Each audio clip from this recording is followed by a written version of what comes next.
Assalamualaikum warahmatullahi wabarakatuh. Bismillahirrahmanirrahim. Alhamdulillahi rabbil alamin. Wal 'aqibatu lil muttaqin wa la udwana illa 'alal zalimin. Wassalatu wassalamu ala asyrafil anbiya wal mursalin Sayyidina wa maulana Muhammadin khatamin nabiyyin wa ala alihi wa sahbihi ajma'in wa umuril muhajjalin, amma ba'du. Yang sama kita cintai dan yang dimuliakan Allah, guru-guru kita, para alim, para asatidz, para guru ngaji. Yang sama kita muliakan para sesepuh, bini sepuh, tokoh-tokoh masyarakat, tokoh-tokoh agama, wabil khusus jajaran ketakmiran Masjid Al-Ma'arif beserta sedoyo jamaah salat maghrib dan para pecinta majelis kebaikan, para pecinta majelis ilmu yang kesemuanya sangat kami banggakan dan kami hormati rahimakumullah. Bersyukur kepada Allah Subhanahu wa taala dengan mengucapkan alhamdulillahi rabbil alamin. Bersolawat kepada Rasulullah dengan mengucapkan Allahumma salli ala Sayyidina Muhammad wa ala ali Sayyidina Muhammad. Pada malam hari ini, tepatnya di lembar yang ke-5 di dalam bulan Dzulhijjah, yang berarti kurang 5 hari lagi kita akan kedatangan hari raya Idul Adha.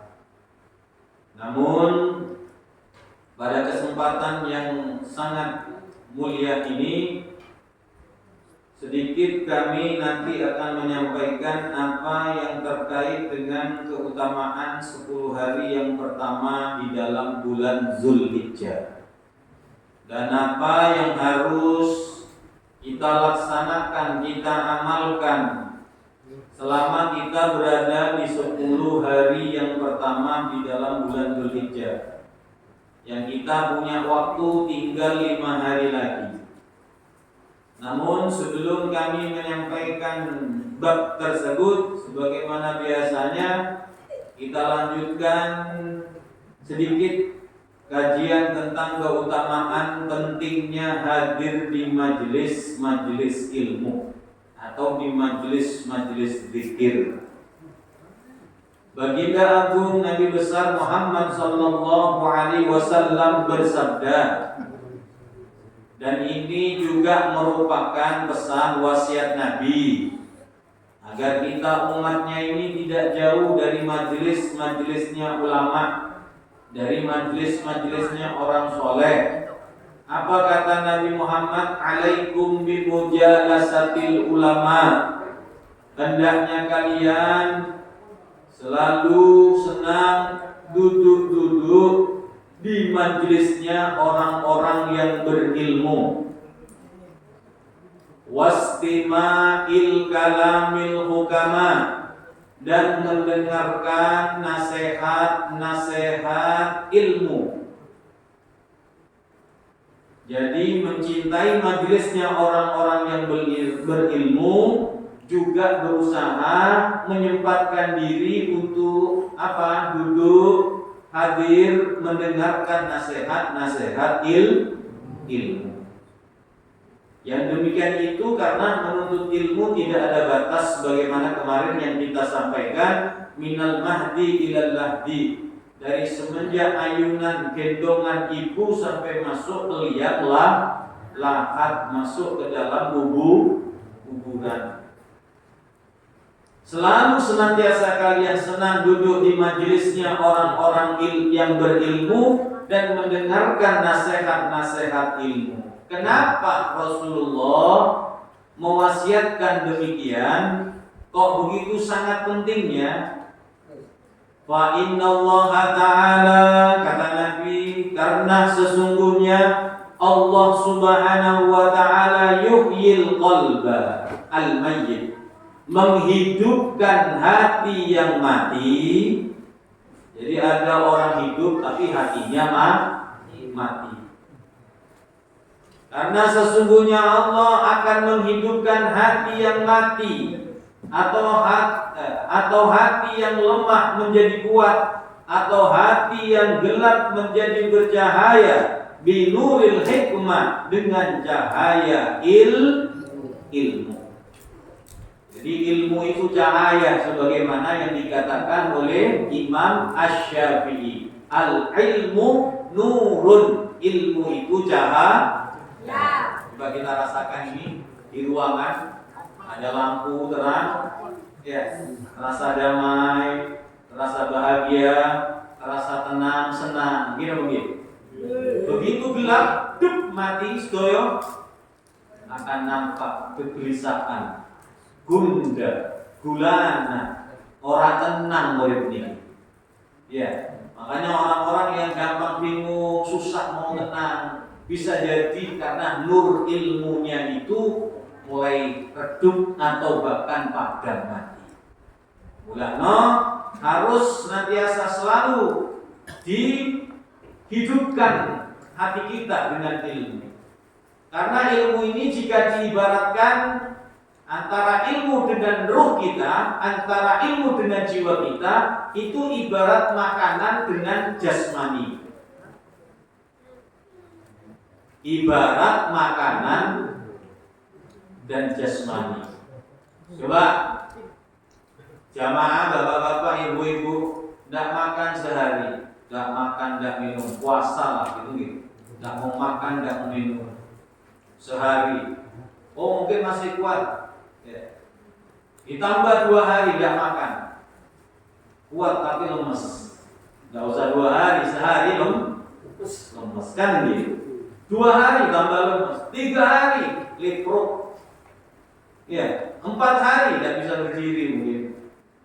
Kalau terus tidak dikasih makanan, tidak dikasih menunya jasmani, akan sakit. Setelah lemah akan sakit, jatuh sakit. Kalau sudah sakit, tidak mau dikasih ilmu lagi, mati. Jasad ini akan mati boral. Karena memang kebutuhan energi jasmani adalah makanan dari tanah. Ya, butuh kepada apa yang berasal dari tanah. Jasad kita ini dari tanah, butuh dengan apa yang tumbuh dari tanah, yang namanya makanan. Kan begitu. Butuh kita. Kalau tidak dikasih makan, sehari 2 hari lemas, 3 hari sakit, 4 hari parah, 5 hari, 6 hari, 7 hari bisa mati. Begitupun juga jiwa kita, hati kita akan bisa mati hati ini jika tidak dikasih menu-menunya hati. Kalau menunya jasmani, makanan, minuman dengan segala berbagai macam bentuk cita rasanya, ruh kita, hati kita juga butuh kepada yang namanya makanan. Apa makanannya? Yang pertama ilmu. Kata Imam Ghazali, makanan hati kita, ruh kita adalah ilmu. Berapa banyak orang jasadnya kuat, besar badannya, gempal awake, tapi dalam hal urusan akhirat ibadah lumpuh. Tak punya, seakan-akan seperti orang lumpuh, tak punya kekuatan untuk ngangkat tangan takbir sholat, tidak kuat. Ngangkat tasbih, metik tasbih, tidak kuat. Itu kritis ulat. Nonton bulan. Main HP kuat, tasbih, sholawat, istighfar. Apalagi di bulan Dzulhijjah ini 10 hari yang pertama banyak tasbih. Banyak baca la ilaha illallah adada layali wasyuhur, la ilaha illallah adadal ayyami. Kan macam itu ada bacaan-bacaan untuk bulan-bulan ini. Saya saat ini ngomong boten sempat untuk kopi. Misalnya kapan-kapan mawon ada amalan khusus dibaca 10 hari pertama di dalam bulan Dzulhijjah. Kalau belum punya amalan itu cukup jenengan ngantai tasbih, nggih, tahlil, subhanallah walhamdulillah wa la ilaha illallah wallahu akbar minimal 100 kali setiap hari. Bisa dicicil. Habis itu la ilaha illallah ya. Berapa? 100 kali. Habis itu la ilaha illallah wahdahu la syarika lahu lahul mulku wa lahul hamdu yuhyi wa yumiitu wa huwa ala kulli syai'in qadir 100 kali. Dicicil betul apa-apa. Sampai banyak istighfar, juga sholawat, karena bulan ini istimewa. 10 hari yang pertama ini sangat istimewa. Nanti kita sampaikan. Betul Prabowo ini kalau tidak dikasih makanannya bisa sama seperti jasad, lemes, males. Ya, malas kena penyakitnya hati ini lebih bahaya daripada penyakitnya jasmani. Berapa banyak orang tubuhnya hidup tapi jiwanya mati. Artinya jiwanya mati itu semangat ibadahnya, semangat akhiratnya nggak ada sama sekali. Ya, tak sholat, tak mau pengajian, tak mau hadir kebaikan, wis. Tapi kalau urusan dunia, nomor 1. Ini bahaya. Sakitnya jasmani di dunia, para bapak, para ibu. Sakitnya atau parahnya karena sakitnya jasmani di dunia, matinya jasmani di dunia, selesai urusan meninggal, mantun pun para rawuh. Tapi urusan ruh ini, jiwa ini, ruh yang menghidupkan ini, tangan yang menggerakkan tangan, mata bisa melihat. Ini kan bola mata gaji, ya. Gaji warna putih, warna hitam, kalau orang barat hijau, biru, ya. Orang Indonesia ada bisa bikin biru, abu-abu, pakai lensa. Yo kadung artis ayu nganggo lensa ra apa-apa tambah ayu. Nek wong desa nganggo lensa koyo garong. Aneh. Kayak model gitu. Ya kalau artis memang perlu model dia. Lah tapi untuk model harus punya modal.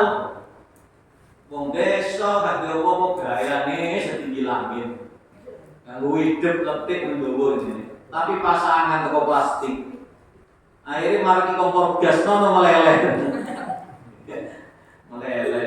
Kakek model. Makanya katanya Kiai, man ahabba model fa akhiru budol modal. Siapa yang suka model akhirnya modal. Jari api dicukur, digundul sampingnya seret, durin kok rambutnya. Berdirikan. Habis itu disilet separuh, ya. Silet 3. Kalau dipikir-pikirnya diwali persis kalau sikatnya WC. Kamu lihat, kalau kamu punya teman anak muda, dicukur, entek ini, rambutnya seret, terus digariskan adegannya. Coba tak waliin, samakan sama sikat WC, mirip. Iya. Jadi rambutnya tambung wali susah nembung, kayak WC. Salah di tambung kan. Iya. Makanya adik-adik remaja, anak-anakku ini yang hadir malam hari ini, oke. Kalau mau model ya harus sesuai dengan kemampuan ya. Model pun itu sebetulnya niru gayanya orang barat. Nabi tidak mengajarkan model-model rambut seperti itu. Nabi tidak mengajarkan kalung-kalungan, apalagi anting 12 lelaki. Waduh. Ya, jangan sampai. Ya. Kita punya budaya yang indah, budaya yang bagus, budaya yang sopan yang diajarkan Nabi kita Muhammad sallallahu alaihi wasallam. Iya. Jadi mereka yang seperti itu karena yang dicontoh bukan Nabi Muhammad, yang dicontoh orang barat sing kadung nguyu ora cewek. Iya kan? Bersihkan najisnya enggak pakai air, pakai tisu. Adusnya seminggu sepisan.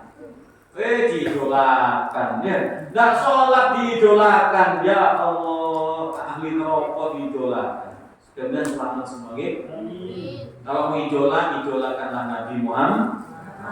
Kau akan selamat, mulia, terhormat, bahagia di dunia sampai ke akhir. Enggak rugi ikut Nabi Muhammad SAW. Hadirin jamaah yang dimuliakan Allah Subhanahu wa taala. Kembali kepada pembahasan. Jadi ruh ini perlu makanan. Apa makanannya? Ilmu. Nomor 1. Apa makanannya lagi? Atau energi lain, energi pembantu, energi tambahan, zikir, ibadah, ibadah, kumpul dengan orang-orang yang soleh, itu akan menjadi penyemangat bagi jiwa kita. Ada orang kurus, ada orang tua, jalannya tersiap-siap, kok kuat semangat hadir pengajian, kok semangat hadir sholat jamaah, kok senang kumpul di masjid. Berarti jiwanya sehat, jiwanya segar, karena dicukupi kebutuhan jiwanya, kebutuhan ruhnya dengan makanannya. Bisa kan dirasakan kan? Bisa kita perhatikan bapak-bapak kita yang usianya sudah tua, kok kuat? Karena jiwanya sehat. Makanya dalam lagu Indonesia, bangunlah jiwanya, kan gitu kan? Bangunlah badannya. Yang disebut badan dulu apa jiwa dulu? Jiwa. Karena kalau sudah jiwa kuat, pantang menyerah. Lihat tentara Indonesia dulu ngadepi Belanda, apa senjatanya? Bambu runcing. Belanda tembak. Meriam, tau Meriam? Bukan Meriam Belina. Kalau Meriam Belina artis. Ini meriam bom itu yang kalau sekarang tank itu. Pakai itu. Tapi kenapa mereka berani semangat membela, tidak takut mati? Karena keberanian mereka itulah tentara penjajah sekutu semuanya lari ke diri Indonesia merdeka. Kenapa? Jiwanya dibangun dengan semangat iman dan Islam, dengan semangat perjuangan, dikobarkan oleh para siapa? Para ulama-ulama, para tokoh-tokoh yang sangat memikirkan akan negerinya. Makanya jadi remaja khususnya yang hadir pada malam hari ini, termasuk semua yang hadir, jiwa harus terus dibangun. Karena jiwa ini tidak hanya di dunia tugasnya, tapi nanti sampai ke akhirat. Harus diisi dengan ilmu, karena ilmu itu makanan yang paling segar bagi ruhnya kita, makanan yang paling berprotein bagi ruhnya kita. Maka harus ada waktu menyempatkan sampai ada dawuh ya. Tinggalkan perkara-perkara yang lain. Jadikanlah ilmu sebagai udurmu untuk meninggalkan perkara yang lain. Kita kan tidak hadir majelis ilmu karena ada udur di rumah, kan itu. Udur sakit, udur kawinan, udur ada tamu, kan itu. Harus kita balik, jadikanlah hadir di majelis ilmu, ya, jadikanlah ilmu atau majelis ilmu kumpul dengan orang-orang soleh sebagai udurmu untuk meninggalkan perkara yang lain. Toh kita tidak setiap hari, seminggu sekali. Kita kasih tulisan adik-adik remaja khususnya, ya. Dan jamaah yang lain tulis, pokoknya Senin malam Selasa, kalau saya tidak ada udur yang lain, ada sakit atau karena keluar kota atau tugas yang kewajiban yang pokoknya saya harus hadir, haruskan terhadap diri untuk hadir majelis ilmu. Karena ini benteng terhadap keimanan kita, benteng terhadap keislaman kita dan masyarakat muslim di lingkungan kita. Karena penting dengan adanya majelis ilmu seperti pada malam. Kalau cuma mainan nanti masih bisa, betul. Main HP nanti masih bisa. Bukan tidak boleh main. Tapi kalau main terus tidak ada waktu belajar, wah ini namanya tertipu, okay? Tertipu dengan permainannya. Innamal hayatud dunya la'ibun. Kehidupan dunia ini permainan, seperti permainan senda gurau. Nanti kalau bosan ditinggal. Kita pun juga sebentar lagi akan meninggalkan dunia. Bukan karena dengan sakit parah, bukan karena usia tua, meninggalkan dunia melalui batasan umur yang sudah ditentukan oleh Allah, yang dirahasiakan, yang kita satu pun tidak ada yang tahu kapan itu akan tiba. Makanya yang muda jangan merasa masih muda terus meremehkan, nanti saya akan tobat, nanti saya akan soleh nanti kalau sudah tua. Iya, kalau sampai tua. Kalau meninggal sehari 2 hari, nah sampai setahun, wah. Makanya hari yang sekarang Allah beri kesempatan kepada kita ini, manfaatkan dengan semaksimal mungkin, dengan sebaik mungkin, karena kita belum tentu hidup nanti 1 jam, esok, lusa, dan seterusnya. Karena yang kemarin bukan milik kita, yang akan datang belum tentu milik kita, yang sekarang ini milik kita. Gunakan, manfaatkan sebaik mungkin untuk mencatat sejarah hidup yang baik, sehingga nanti ketika kita baca di hadapan Allah, kita mendapati catatan hari-hari kehidupan kita. Hadir sholat jamaah, hadir zikiran, hadir sholawatan, hadir majelis ilmu. Alhamdulillah. Itu Allah. Kenapa kita perlu duduk bersama orang-orang yang berilmu, mendengarkan nasihat-nasihat ilmu? Karena Allah akan menghidupkan hati yang mati dengan ilmu. Caranya hati itu hidup selalu diperdengarkan telinga dan hati kita dengan ilmu. Kama yuhil ardal maitata bima'il matar, sebagaimana Allah Subhanahu wa taala perumpamaannya tadi itu menghidupkan bumi yang mati dengan air hujan. Bumi yang mati karena mata hujan kering kerontang, mati semua tanaman, dihujani oleh Allah sehari, 2 hari, seminggu hijau. Kira begitu, tumbuh dalam rumput hijau. Begitulah perumpamaan hati, akan tumbuh kebaikan-kebaikan kalau kita memperdengarkan hati dan telinga kita akan ilmu-ilmunya Allah Subhanahu wa taala. Orang kalau sudah hidup bersama ilmu, ya, karena senang hadir di majelis pastinya punya ilmu, senang ya. Hidup dengan ilmu akan selalu rahatul qulub, hatinya akan selalu bahagia, hatinya akan selalu gembira, hatinya akan selalu tenang. Tak gampang bimbang bingung, gelagapan ngadepi masalah. Enggak. Orang yang berilmu selalu tenang. Lihat orang-orang alim, ya, ada punya masalah pun sama ada masalah. Tapi mereka pandai menghadapi masalah. Mereka menghadapi masalah bukan dengan masalah, tetapi mereka menghadapinya dengan pengetahuan ilmu yang didapat. Karena semua permasalahan itu, ya, pasti akan datang kepada manusia. Namun bila manusia tidak punya ilmu, manusia akan bingung mengatasi masalah. Dengan ilmu akan mudah mengatasi masalah. Maka para yang dimuliakan Allah Subhanahu wa taala. Yang terakhir, keutamaan dengan majelis ilmu pada malam hari ini, Nabi Shallallahu Alaihi Wasallam bersabda di dalam hadis yang cukup panjang. Sedikit saya baca terus saya terjemahkan semua. Inna Allah Taala, ini tentang keutamaan kita hadir di majelis ilmu. Sesungguhnya Allah Subhanahu wa taala mempunyai malaikat, ya, yang mana malaikat ini yatufu fit turuqi, yang mana malaikat ini ditugaskan keliling, ya, keliling di jalan-jalan, menyebar ke seluruh penjuru bumi, ya, menyebar ke seluruh penjuru bumi. Mereka menyebar untuk apa? Yaltamisuna ahlal dzikri. Mereka menyebar berkeliling di jalanan di muka bumi untuk mencari kumpulan-kumpulan atau majelis-majelis zikir, majelis-majelis ilmu.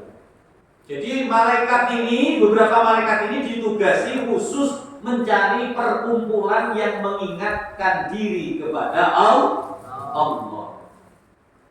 Lah, bagaimana kalau malaikat itu mendapati majelis tersebut?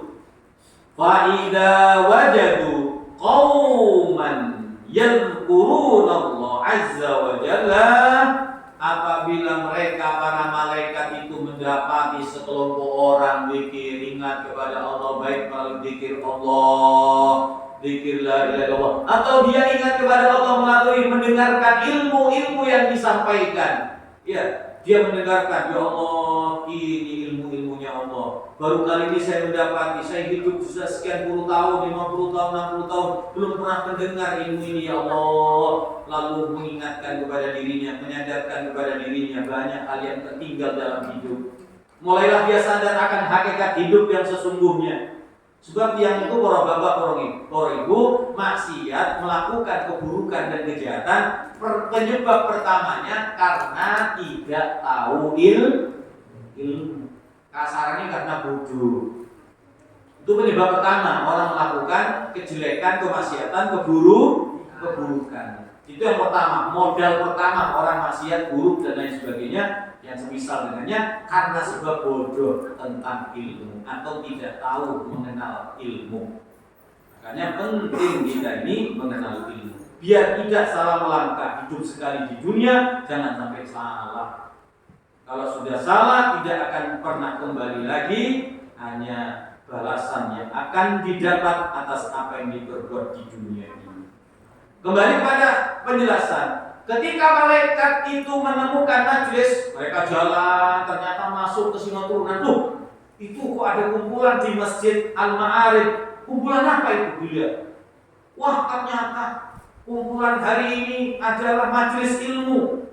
Besok lagi nyari, lusa lagi nyari, ketemu lagi di Masjid Al-Ma'arif. Ternyata majelis hataman Quran ibu-ibu. Oh, ternyata majelis sholawat remaja. Nah, kalau malaikat ini mendapati majelis, fa'idha wajadu, bila mana mereka malaikat tersebut mendapati majelis tersebut, perkumpulan orang-orang yang mengingat Allah, mereka apa namanya? Mereka segera mengumumkan. Ya. Mereka segera mengumumkan kepada semua malaikat yang keliling-keliling yang belum mendapatkan majelis. Apa katanya malaikat tersebut? Halummu ila hajatikum.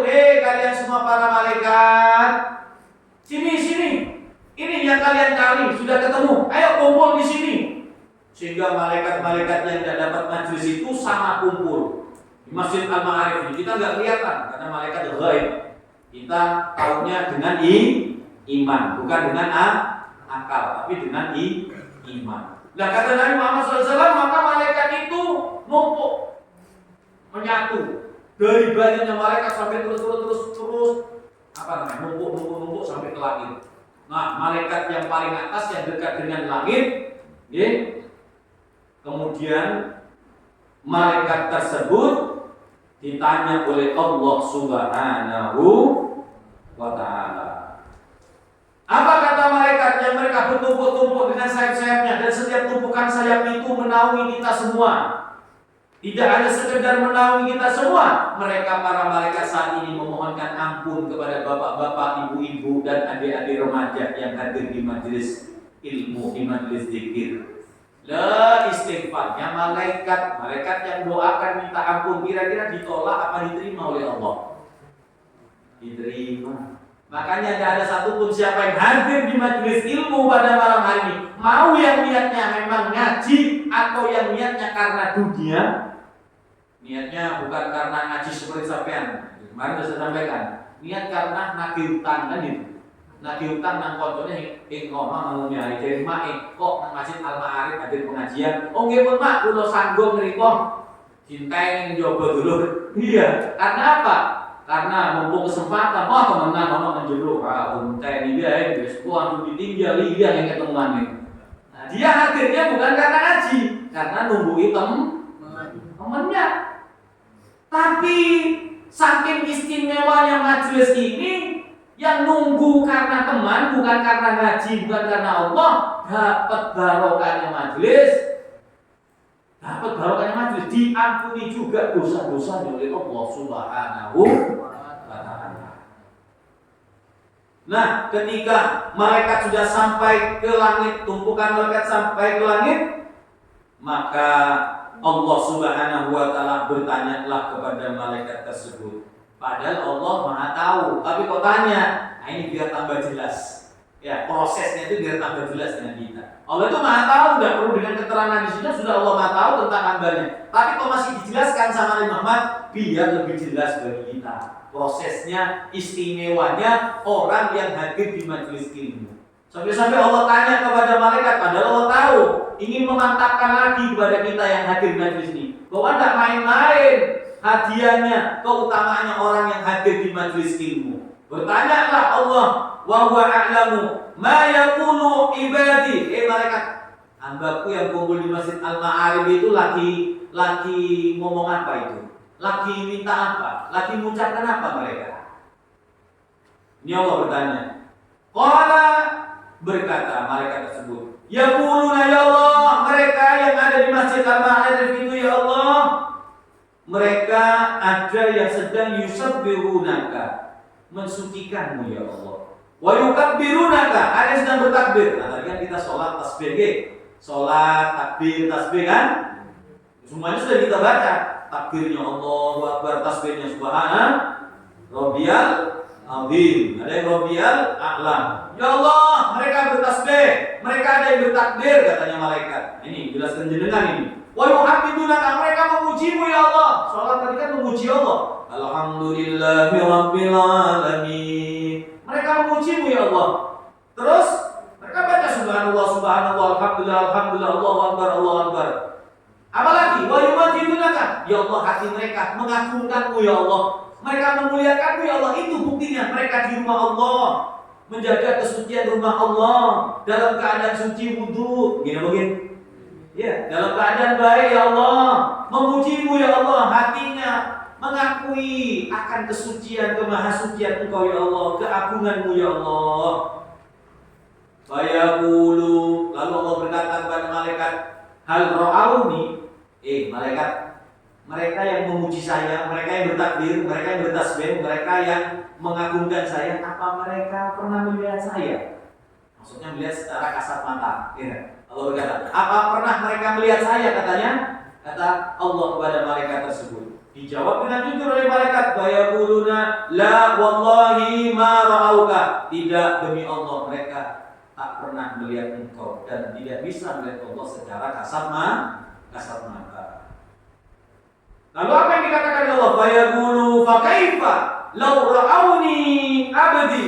Bagaimana kalau hambaku itu aku perlihatkan diriku? Oh, berkata malaikat. Yaquluna, malaikat berkata, law ra'auka ya Allah. Andai kata mereka engkau izinkan bisa melihat engkau, kanu asyaddu ibadatan, sungguh ya Allah, benar-benar mereka akan betul-betul ibadah, wa asyaddu laka tamjidan, akan menambah lagi tasbihnya, akan menambah lagi pujiannya, akan menambah lagi cara mengagungkannya kepadamu ya Allah. Tidak lihat engkau saja ya Allah, mereka bertasbih. Gitu mungkin kita tidak bisa melihat Allah, tapi iman yang melihatkan diri kita kepada adanya Allah Subhanahu wa Ta'ala. Jadi kita tidak melihat, saya tidak melihat Allah, tapi melihat dengan keimanan, percaya bahwa Allah itu melihat saya, memperhatikan kita semua. Tidak melihat saja sudah sebegitu ibadahnya, mau duduk lama di masjid, mau sholat 5 waktu, mau hadir di majelis ilmu ya Allah. Ya kalau panjenengan kasih lihat hamba panjenengan, ya otomatis akan nambah semangat lagi. Iso-iso boleh ke masjid Gusti. Iya kan? Bisa kita tidak pulang dari masjid, mereka akan diam sudah tinggal di masjid mereka, karena mereka pasti kalau melihat engkau akan lupa dengan dunia yang penuh dengan keindahan dan kenikmatannya. Tidak ada apa-apanya dibanding dengan keagungan zat Allah Subhanahu. Bulan ini betul saya sampai para bapak ibu yang orang wali ini Gusti Allah saged wirid tenggelam dalam fanah billah, istighraq billah, itu tahunan tidak makan tidak minum. Habib Bakar Gersik itu 15 tahun tidak keluar dari kamarnya, kholwat, tidak makan tidak minum. Habib Soleh Tanggul itu berapa tahun tidak keluar. Syekh Muhammad Ilyas Magelang, gurunya Habib Lutfi itu duduk tahiyat selama 1 tahun, tidak makan tidak minum di pengimamannya itu. Habib Lutfi itu pernah cerita, ya, masuk silsilah kami sambung kepada beliau, ya, yang ikut Thariqah itu Abdul Malik bin Ilyas, ya, Abdul Malik bin Ilyas, gurunya Habib Lutfi bin Yahya, itu pernah istighraq billah, duduk tahiyat selama 1 tahun. Kok bisa ya bisa walinya Gusti Allah. Kok jenengan percaya walinya Allah punya keramat? Kalau tidak percaya sama keramat, bukan dosa, kafir dulu. Tidak percaya sama keramat bukan dosa, kafir. Ya baik dosa berarti kan? Ya jelas. Lah Quran banyak menerangkan tentang karomahnya orang soleh. Kalau Nabi mujizat, ada yang bukan Nabi kasih karomah, Ashabul Kahfi, betul. Itu orang yang dikasih oleh Allah karena mempertahankan akidah iman. Siapa lagi? Perempuan Siti Maryam, bukan Nabi, tidak ada Nabi perempuan, tapi wanita solihah. Banyak masih ya cerita di zamannya Nabi Musa ada, di zamannya Nabi Sulaiman ada. Al-Quran semua menceritakan apalagi hadis sapiran-piran diridhoni wong orang karomah, orang yang punya keramat kemuliaan. Lah napa rawuh yang dimuliakan Allah Subhanahu wa taala, kalau orang diperlihatkan zatnya Allah Subhanahu wa taala, ya tentunya sudah tidak mau makan, tidak mau minum, sudah tidak mau dengan dunia sudah. Makanya ada wali-wali jadab itu, iya, wali-wali jadab itu ketone koyo wong edan. Iya. Nampaknya seperti orang gila, tapi kita nggak tahu bahwa hatinya dia mahabbah kepada Allah, cinta kepada Allah, sehingga dia sudah nggak mau kenal dunia sudah. Habib Umar bin Hafid itu Pak nggak tahu warna mobilnya, nomor mobilnya Pak. Ditanya itu bingung beliau. Ternyata beliau itu melihat tidak melihat dengan pandangan mata dohir terhadap dunia, karena maripatnya beliau itu sudah pandangannya sudah lain Pak, kekasih Allah Subhanahu wa taala. Loh ya Allah, kata mereka, seandainya mereka mau berikan kesempatan bisa melihatmu ya Allah, pasti akan lebih semangat mereka bertasbih, mengagungkanmu, membesarkanmu ya Allah. Tidak dikasih melihat saja, mereka tetap beriman, mereka tetap sholat. Makanya sampean yang tetap sholat, sampean yang tetap ngaji, sampean yang tetap dalam kebaikan berarti dengan orang yang betul-betul iman kepada Allah. Tidak dilihatkan, tidak nampak sama Allah, tapi bisa ya, melakukan apa ya, yang kita lakukan daripada perintah-perintah Allah Subhanahu wa taala. Lalu Allah bertanya lagi, ya sudah, sekarang aku mau tanya lagi kepada kamu, hai malaikat, kata Allah Subhanahu wa taala. Ini saya tambah dengan model bahasa saya hadisnya, oke? Lalu maka yas'aluna. Kalau tadi mereka apa yang mereka ucapkan? Zikir, tasbih kan itu ya. Takbir. Nah, sekarang aku tanya sama kamu malaikat, apa yang mereka minta dalam doa-doanya mereka? Atau apa yang mereka minta dalam diamnya mereka ketika duduk di majelis, ketika duduk di masjid, ketika duduk menunggu sholat? Ya Allah, yang pastinya mereka itu ya Allah yang ke masjid, yang sholat, yang hadir majelis, mereka minta surga ya Allah. Gitu mungkin? Iya kan? Kalau ada orang tidak mau sama surga, diam dulu. Waras, gitu mungkin? Kalau tidak mau surga, yang penting ibadah.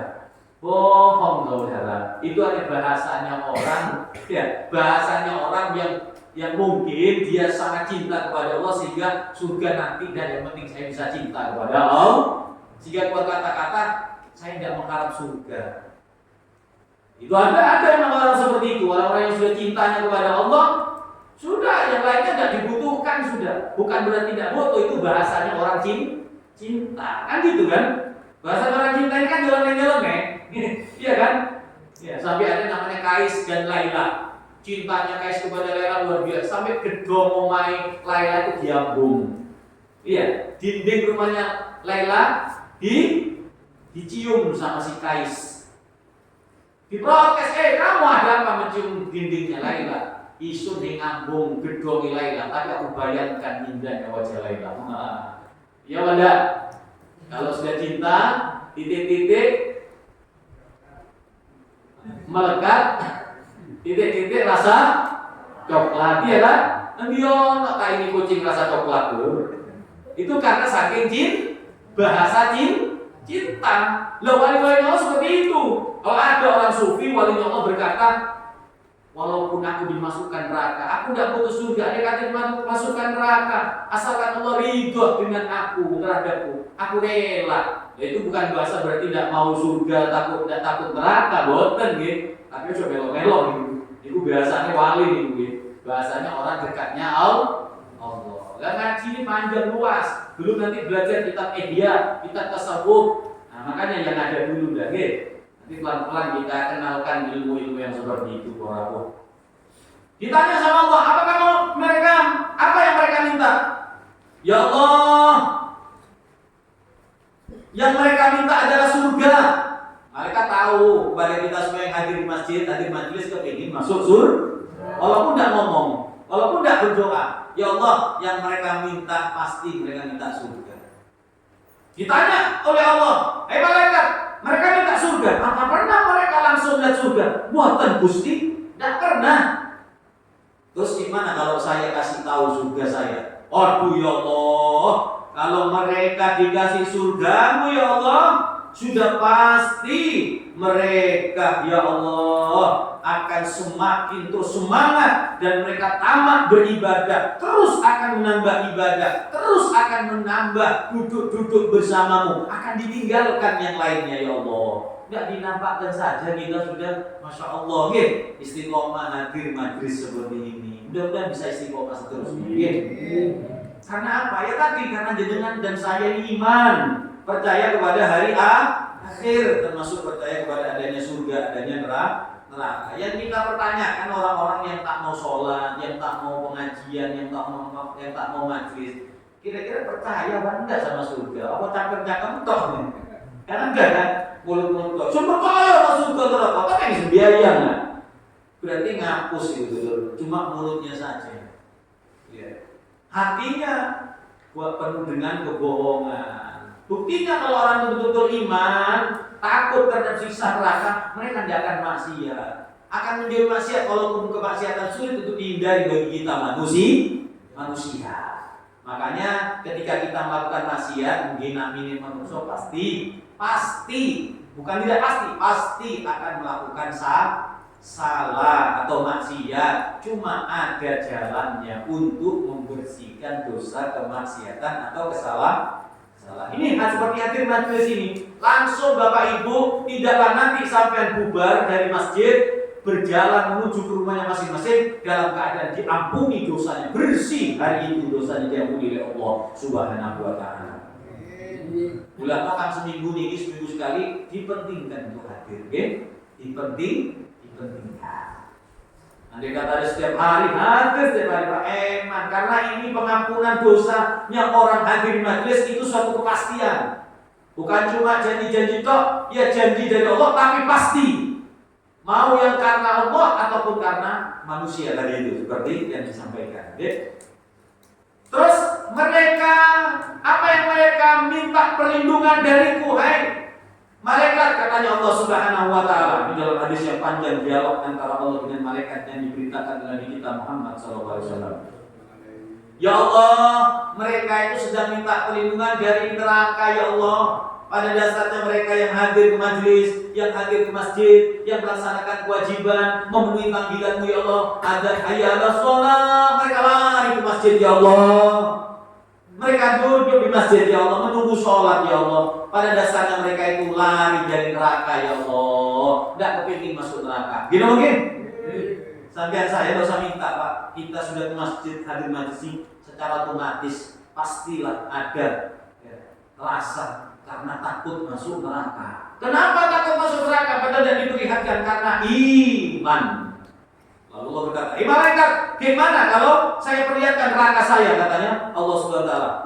Ya Allah, kalau mereka perlihatkan neraka panjenengan yang apinya 70 kali lipat api dunia panasnya. Andaikan gunung yang paling besar di dunia dijatuhkan di neraka jahanam, maka seketika akan lebur habis tanpa wujud. Saking panasnya api neraka jahanam. Seandainya pintu neraka dilobangi, kan jauhnya kan berapa ratus ribu perjalanan tahun untuk sampai ke nerakanya Allah. Itu andai kata lawangi pintunya neraka itu dilobangi sekecil jarum, lalu keluar hawa ya, bukan api. Keluar hawa yang api neraka, langsung isi dunia ini hancur lebur semua. Loh, kita ini yang terbuat dari kulit macam-macam. Makanya dengan iman kita akan betul-betul merasakan takut kepada Allah Subhanahu wa taala. Makanya sifat khauf dan roja orang-orang Islam kita harus punya. Sifat berharap rahmat Allah dan rasa takut dari murka Allah harus ada. Yang bahaya kalau tidak ada itu dua sifat dalam diri kita. Mengandalkan diri sendiri, ini yang paling bahaya Bapak Ibu, yang dilakukan Allah. Lupa kepada kekuasaan Allah. Akhirnya singkat cerita, ya Allah, kalau mereka Engkau perlihatkan neraka-Mu ya Allah, sudah pasti mereka akan ketakutan ya Allah. Mereka akan semakin mendekat dari-Mu ya Allah, akan lari mendekatkan diri kepada-Mu ya Allah. Sampai seperti itu, Allah Subhanahu wa taala beserta malaikatnya melalui nabinya menerangkan bagaimana istimewanya kita hadir di majelis ilmu ini. Kalau begitu malaikat, katanya Allah Subhanahu wa taala, "Ushhidukum, saksikan yo," katanya Allah Subhanahu wa taala. Ini bahasa saya, nggih. Saksikan ya, kalian saksikan semua, seluruh malaikat yang ada ini saksikan. Ani qad ghafartu lahu, wis kabeh tak sepuro tak ngapura dosane wong sing hadir teng majelis zikir, majelis ilmu itu. Semuanya ya Allah, katanya malaikat. Iya kabeh tak sepuroi, katanya Allah Subhanahu wa taala kepada para malaikatnya. Satu protes, ya Allah kok enak ya Allah, salah satu dari mereka Engkau ampuni ya Allah. Padahal itu bukan karenamu ya Allah, karena temannya. Kabeh wong iku dengan semua yang hadir aku ikut sertakan. Jadi sama-sama mendapatkan ampunan Allah. Ini yang istimewa dari kita hadir di majelis. Belum lagi keutamaan yang begitu banyak. Jamaah yang dimuliakan Allah Subhanahu wa taala, sedikit mengingatkan kita mumpung masih di 10 hari yang pertama, tinggal 5 hari lagi. Monggo nanti jangan tinggalkan hari Kamis, Jumat, Sabtu, puasa 3 hari kalau bisa ini. Karena di dalam setiap bulan yang mulia, puasa Kamis, Jumat, Sabtu itu ada keutamaan yang diterangkan oleh Imam Al-Ghazali, ya, ada keterangan, ada riwayat, siapa yang puasa di hari yang mulia, di bulan yang mulia, Kamis, Jumat, Sabtu, itu pahalanya seperti orang yang beribadah 700 tahun. Itu yang pertama. Yang kedua, siapa yang berpuasa di 10 hari pertama di bulan Dzulhijjah, maka setiap puasa itu akan melebur dosa 1 tahun yang lalu.